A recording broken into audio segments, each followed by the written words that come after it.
بار بار اس کو یاد کرتا ہے، بار بار یاد کرتا ہے، اور جب بار بار کسی کا ذکر کرنے لگ جائے تو سمجھ لو اس کا دل بھر گیا ہے، عشق سے، محبت سے بھر گیا ہے، اور نہیں ذکر ہی نہیں کرتا، یوں ہی کہتا ہے تو وہ جھوٹا آدمی ہے، وہ جھوٹ بولتا ہے۔ حضور سے محبت کہتا تو ہے لیکن اس کی زندگی میں نظر کبھی نہیں آتا۔ کہیں ایسا تو نہیں میرے عزیزو، آج میں نوجوانوں کو دیکھتا ہوں فلمی گانوں کے ان کو لائنیں یاد ہو جاتی ہیں، فلموں کے ڈائلاگ یاد ہو جاتے ہیں، میرے نبی کی 4 حدیثیں کیوں نہیں یاد؟ اگر حضور سے کثرت سے محبت ہوتی تو حضور کی اداؤں سے بھی محبت ہوتی، حضور کے جملے تمہاری زبانوں پر گردش کر رہے ہوتے، بار بار تم ان کا ذکر کر رہے ہوتے۔ اور فرمایا بزرگوں نے جو کثرت سے حضور پر درود پڑھتا رہتا ہے دن بھر رات بھر، سمجھ لو اس کا دل بھرا ہوا ہے حضور کی محبت سے، کیونکہ بار بار وہ ذکر کر رہا ہے، بار بار یاد کر رہا ہے۔ ایک بزرگ کی بات میں آپ کو بتاتا، ایک بزرگ نے ایک شخص کی تربیت کیسی کی تھی۔ مرید تھا، اپنے شیخ سے آ کر کہا محبت کیسے کروں، محبت کیسی ہونی چاہیے؟ کہا ایک کام کر، میں بھینس تجھے دیتا ہوں، اس کو پالنا۔ بہار والے اچھی طرح سمجھ سکتے ہیں، بھینس بزرگ نے اپنے مرید کو دی اور کہا اس کی بہت اچھی دیکھ بھال کرنا، بار بار اس کا خیال رکھنا۔ کہا ٹھیک ہے، 1 مہینے کے بعد آنا ملاقات کرنا۔ 1 مہینے کے بعد آیا، حضرت نے پوچھا کیسا ہے، کیا حال ہے؟ کہا میں بہت اچھا ہوں۔ تیری بھینس کیسی ہے؟ کہا وہ بھی بہت اچھی ہے۔ تم کھانا کھائے؟ کہا ہاں میں کھانا کھا لیا۔ تمہاری بھینس؟ ہاں وہ بھی کھانا کھا چکی ہے۔ جب جب ذکر کیا جائے بھینس کا اچھی طرح سے ذکر کرتا تھا۔ کہا 1 مہینہ اور جاؤ، 1 مہینہ اور اس بھینس کے ساتھ اٹھنا بیٹھنا لگاؤ رکھو۔ دوسرے مہینے کے بعد آیا، بزرگ نے مرشد نے پوچھا کیا حال ہے؟ کہا میں بھی اچھا ہوں، میری بھینس بھی اچھی۔ سوال خالی صرف اس کا کیا تھا لیکن ساتھ میں بھینس کا بھی کرنا تھا۔ کہا تو کھانا کھایا؟ کہا میں بھی کھانا کھا چکا، میری بھینس بھی کھا چکا۔ کہا تو نہا لیا؟ کہا میں بھی نہایا ہوں، میری بھینس بھی نہائی۔ جو بات کرے اپنے ساتھ اپنی بھینس کا بھی ذکر کر۔ بزرگ نے کہا 1 مہینے اور اپنی بھینس سے قریب رہے، اس کے بعد پھر تیسرے مہینے ملاقات کریں گے۔ 3 مہینے گزر گئے۔ 3 مہینے کے بعد جب آیا تو بزرگ مرشد نے پوچھا کیا حال ہے؟ کہا میری بھینس بہت اچھی ہے۔ اب جملہ بدل گیا، ابھی خیریت اس کی پوچھی جا رہی ہے، جواب ہی اپنی بھینس کا دیا جا رہا ہے۔ پوچھا بزرگ نے کھانا کھا چکا؟ کہا میری بھینس کو کھا چکی۔ تم نہایا؟ کہا میری بھینس کو نہا چکی۔ میرے عزیزو یہ مثال بلا تشبیہ بلا تمثیل، اس بزرگ نے کہا محبت ایسی ہونی چاہیے جب انسان کو پوچھا جائے تو اپنے آپ کو بھول جائے، اپنے محبوب کا ذکر کرنے لگ جائے۔ جب وہ کمال کو پہنچتا ہے صرف اس کی آنکھوں میں اپنے محبوب کے جلوے ہو۔ اور بریلی کے امام کو ہم نے پڑھا ہے، کوئی آیا بندہ گلاب کا پھول تحفے میں پیش کرنے کے لیے لا کر کے دیا، کہا اس کو قبول کر لیجئے۔ دنیا میں لوگ گلاب تحفے میں ایک دوسرے کو دیتے لیتے ہیں، امام فاضل بریلوی اس گلاب کو قبول تو کرتے ہیں، دیکھتے ہیں، اس کے بعد مسکرا کر کہتے ہیں یہ دنیا کا گلاب ہے، صبح کھلتا ہے شام میں مرجھا جاتا ہے، میں اس گلاب سے محبت کرتا ہوں جو کبھی مرجھاتا نہیں ہے، جو جب سے کھلا ہے کبھی مرجھاتا نہیں۔ اور اس کے بعد کہنا شروع کر دیا سرتاب قدم ہے تن سلطان زمن پھول، لب پھول بدن پھول زخم پھول بدن پھول، واللہ جو مل جائے میرے گل کا پسینہ مانگے نہ کبھی عطر نہ پھر جائے دلہن پھول۔ کیا بات رضا اس چمنستان کرم کی، زہرا ہے گلی جس میں حسین و حسن پھول۔ اعلیٰ حضرت نے ایک پھول کو دیکھا، یا رسول اللہ، یا علی زندہ باد، مرحبا مرحبا مرحبا۔ حضور پاک صلی اللہ تعالیٰ علیہ وسلم کا ذکر آیا، اعلیٰ حضرت نے سارے پھول پھول پھول پر ایک نام ہی لکھ دیا۔ یہ عشق کا درجہ ہوتا ہے، ذکر اپنے محبوب کا زیادہ کرے، اپنا نہیں۔ یہاں لوگ تو رب کا بنے ہوئے اپنے ہی بڑائیاں کرنے لگ گئے۔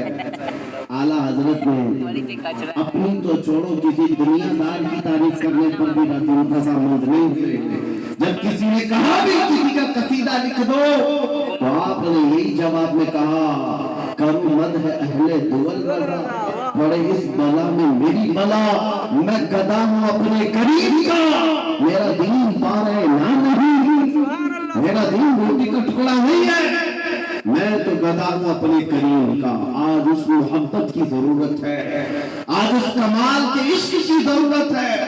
میں آپ سے پوچھتا ہوں میرے عزیزوں، آپ حضور پاک صلی اللہ تعالیٰ علیہ وسلم سے بے حد محبت کرتے ہیں، مجھے پتا ہے دل سے محبت کرتے ہیں، لیکن زندگیوں میں اس کا امپلیمنٹ، اس کا نفاذ کیوں نہیں کر پاتے ہیں؟ جس دن ہم قول اور فعل میں ایک ہو جائیں، جو کہہ رہے ہیں وہی کرنے بھی لگ جائیں، تو سمجھ لو پھر آپ نے عشق کا کمال پا لیا، پھر دنیا تمہاری ان ہستیوں سے خوف کھانے لگ جائے گی جیسے قیصر و کسریٰ بادیہ نشین عرب سے خوف کھاتی تھی۔ جب مدینے کے صحرا سے نکل کر کے بغیر چپل کے پیون لگے کپڑے پہن کر صحابہ نکلے تھے، ایران بھی کانپنے لگ گیا تھا، روم بھی کانپنے لگ گیا تھا۔ اس وقت کی سپر پاور طاقتوں کو اگر کسی نے دھول چٹایا ہے، میرے نبی کے غلاموں نے دھول چٹایا ہے۔ حضور کے عاشقوں نے انہیں گھٹنے پر لا کر مجبور کر رکھا تھا۔ آپ کو پتا ہے ان کے نزدیک عزت کیا تھی؟ آپ کو بتاتا ہوں، سیدنا عمر ابن خطاب رضی اللہ تعالیٰ عنہ کا دور خلافت ہے، مدینے سے ایک فوج نکلی، کسریٰ کو ختم کر کے آتی ہے، ایران کی حکومت جو کسریٰ کہلاتی تھی اس زمانے میں ختم کر دی گئی، اسلام کا پرچم لہرایا۔ وہ دور ایسا تھا، سپر پاور تھا اس وقت ایران، سپر پاور طاقت تھی، ہزاروں میں لاکھوں کی فوج ان کے پاس تھی۔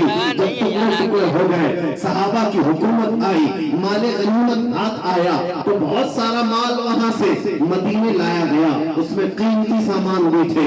اس وقت مدینہ طیبہ ایران کے بادشاہ کے دربار میں بچھایا جانے والا سب سے مہنگا قالین بھی مدینہ آیا، لایا گیا۔ صحابہ نے عمر ابن خطاب امیر المؤمنین رضی اللہ تعالیٰ عنہ کے پاس وہ قالین پیش کیا، کہا یہ قالین وہ ہے، بادشاہ جب کسی سے بہت خوش ہوتا تو تھوڑی دیر اس قالین پر اس کو بٹھا دیتا اور وہ زندگی بھر بیٹھنے والا فخر کرتا، میں بادشاہ کے مہنگے قالین پر بیٹھ کر آیا ہوں، میں بادشاہ کے مہنگے قالین پر بیٹھ کر آیا ہوں۔ اس قالین کی یہ عظمت ہے، لوگ اس کی بڑی تعریف کرتے ہیں، بڑی بلند قالین ہے۔ ہم مدینے لے آئے ہیں، عمر ابن خطاب کے پاس دیا گیا، کہا گیا کہ آپ اس کو صحیح جگہ استعمال کریں۔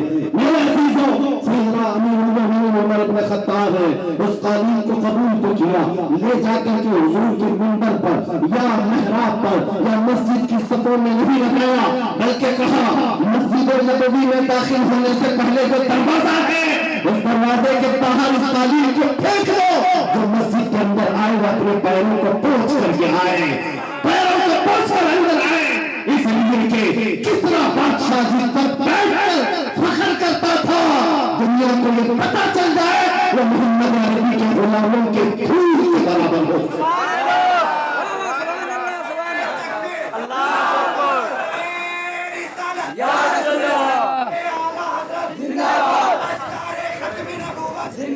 انہوں نے عزت تخت و تاج میں نہیں ڈھونڈی، میرے نبی پاک کی نسبت میں عزت ڈھونڈی۔ آپ کو پتا ہے ایک صحابی حضرت نعمان ایک بادشاہ کے ہاں گئے تھے، توجہ، بادشاہ کے ہاں مہمان بلائے گئے تھے، قاصد بن کر گئے، بادشاہ نے ان کے آنے پر قالین بچھایا ریشم کا اور کرسی بچھائی سونے کی کلئی کی ہوئی کہ محمد عربی کا قاصد آ رہا ہے، ایمبیسیڈر آ رہا ہے، ترجمان ہے۔ لیکن جیسی حضرت نعمان پہنچے وہ قالین کو آپ نے تلوار سے پھاڑ دیا اور نکال دیا، زمین پر چھل پھر جب کرسی کے پاس آئے دیکھا سونے کی کرسی ہے، پاؤں سے دھکا مار کر گرایا، کہا مجھے سادی کرسی لا۔ دوسری بادشاہ نے کہا یہ اتنا غرور ہے، محمد عربی صلی اللہ علیہ وسلم کے غلاموں میں اتنا ایٹیٹیوڈ۔ اس صحابی نے کہا یہ غرور اور تکبر نہیں ہے، میں میرے نبی کا غلام، میرے مصطفیٰ کا غلام، میرے نبی کی شریعت میں مردوں کے لیے ریشم بھی حرام ہے، سونا بھی حرام ہے، مردوں کے لیے ریشم کا استعمال حرام ہے اور سونے کا استعمال، گولڈ کا استعمال حرام ہے۔ بادشاہ سے انہوں نے کہا تو ساری دنیا کی کرسیوں کو سونے کی بنا کر لا کر رکھ دے، تب بھی نبی کا غلام سب کو ٹھوکر مارے گا، اپنے نبی کی شریعت کو گلے لگائے گا۔ اسی غلام کی آواز تھی، اسی نبی کے غلاموں کی آواز تھی جو آج میں میسج میں کہنا چاہتا ہوں، نوجوانوں فخر کرنا ہو تو اپنے نبی کی نسبت پر فخر کرو۔ دنیا اگر آج تمہیں مسلمان کہتی ہے تو داڑھی منڈا کر، ٹوپی چھپا کر، لوگوں میں چھپنے کی کوشش کر کے سیکولر بننے کی کوشش مت کرنا۔ دنیا پہچانتی ہے تو اور پہچان بڑھاؤ۔ کسی نے مجھ سے پوچھا تھا کیا اس زمانے میں داڑھی رکھنا اپنی واجب ہے؟ میں نے کہا اب کے زمانے میں تو اور بھی بڑا واجب ہے، اس لیے کہ جن کو تلوار اور چاقو نہیں چبھتی ان کو ہماری داڑھی چبھتی ہے۔ میں نے یہی کہا اے نوجوان، لوگوں کو چوٹی رکھنے میں شرم نہیں